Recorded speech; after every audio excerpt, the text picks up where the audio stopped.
Hi everyone, today in this video I'll show you a simple technique using which you can easily wipe off the entire data from your USB flash drive. For demonstration, I'll be using my USB drive which has files on it, and I'll be using the CCleaner free version for the purpose. I'll give the link in the video description. Simply download and install the tool and open it. Once you're in the dashboard, click on Tools.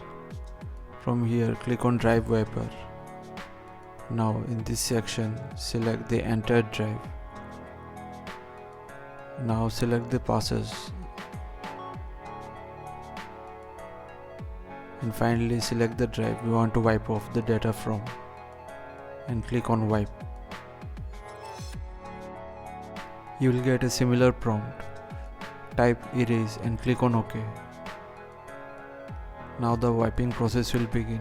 This may take time depending on the size and capacity of your USB drive. So once done, close CCleaner. Go to Windows Explorer and format the drive from here.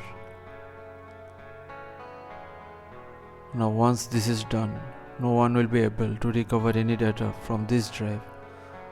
So thanks for watching. Please feel free to subscribe and support the channel if you found the content helpful. Thank you.